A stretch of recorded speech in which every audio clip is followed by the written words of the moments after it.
I used to put my worth in my productivity, and I didn't think that I was doing anything worthwhile unless I was making money or being productive. Which, when I say that out loud, it sounds very silly, but those were the underlying beliefs that I had. Even though I had wanted to be a homemaker, really truly for most of my life, I didn't realize it until college. And then by the time I started having babies, I still wanted to do that, but these beliefs were deeply ingrained, and they were ingrained in my habits. They were ingrained in the way I lived my life. And obviously having babies takes a lot from your body, so having beliefs like that and living in such an unhealthy way, plus having babies, put me in a pretty challenging spot. So I have spent the last few years healing from that. And first, I want to tell you about what I am making here. When I have an actual recipe for this, I will share it because we have really been enjoying it. We are calling them breaded chicken bites. I don't really know. I'll probably come up with something a little more original if I share an actual recipe over on the blog, but basically, they are a little bit tedious to make because you do have to roll each little piece, but they're a great recipe to make when you've been home all day, when you've been slow, when you've been resting, and they're so good. So this time I marinated the chicken already cut up in the fridge for a while. I did some olive oil, salt, pepper, I think I did garlic powder, onion powder, and then in the flour, I do freshly milled hard white wheat. That's just what I did. You could probably do either one because it's not like you're making bread or anything. And then I add some salt and pepper to that, some different spices, I think garlic, onion, I think I did oregano one time. I've done it a little bit different each time I've made it, so I need to actually pinpoint an actual recipe so that I can share it. But this time I did not dip the chicken in egg. The first time I made it, I did, and then flour after that. But this time I did not do that because they were already plenty ready to go from the olive oil. So we've been enjoying that, served with rice and veggies. So, so delicious.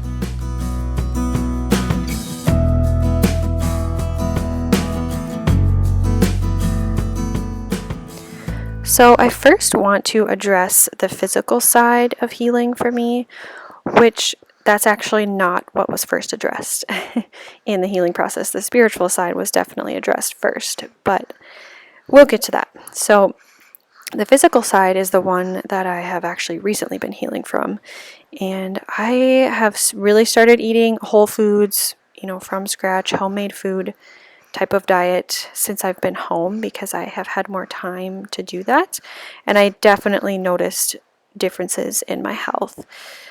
But the biggest thing that I really noticed was focusing on minerals, and magnesium and other electrolytes have really helped me a lot in their proper ratios.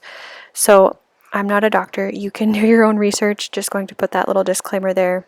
But that is just something that has really helped me and my mental state. And when my mental state is calm and I'm feeling better, I am better able to think through things. And so that just helps literally everything else. How I think helps everything else. So I did want to mention that because I don't know, I feel like a lot of people are trying to do all the right things with their food, and that's great. It's not that you shouldn't eat well and source quality ingredients and things like that, but you might want to look at minerals because that has been a big game changer for me.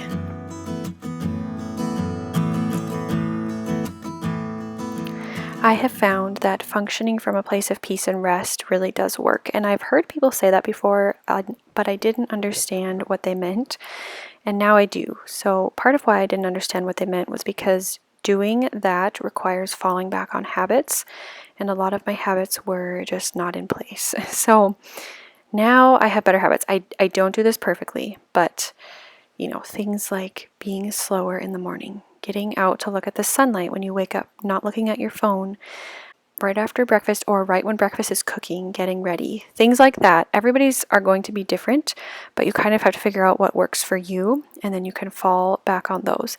But the biggest thing I've realized with that is to do the slow things first. So even if you don't make a list, which I shared in a recent video that I haven't been making homemaking lists really.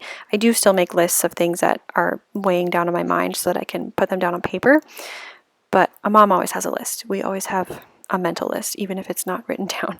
So even if that list is a million miles long, I would say first, snuggle the babies in the morning, then make a nourishing breakfast, get out into the sunlight, go for a walk.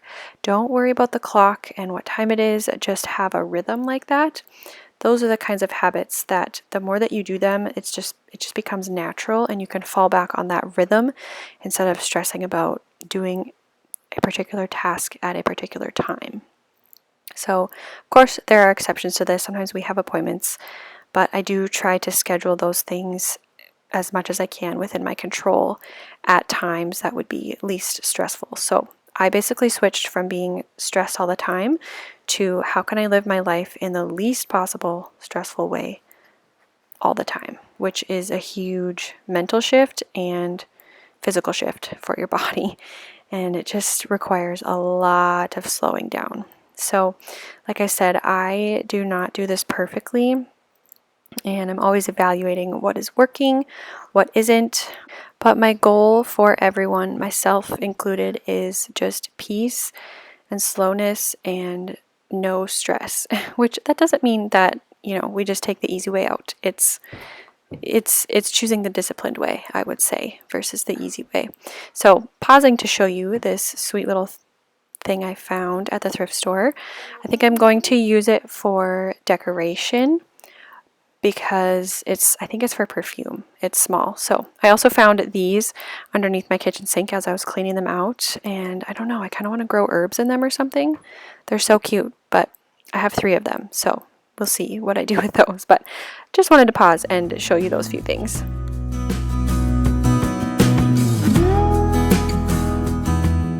I was actually having a dance party in the kitchen with my son the other night while we were cleaning up and putting dishes away, and he was laughing and we were laughing and having so much fun, and I almost cried because I just realized that I had been wrestling with this for so long that I shouldn't enjoy.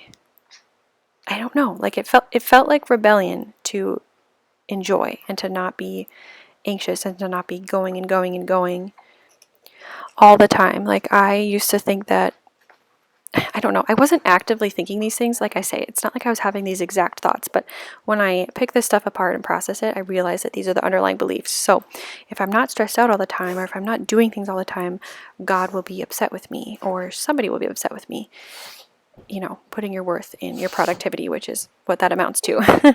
But I realized that it feels like rebellion because I am rebelling, but I'm not rebelling against God.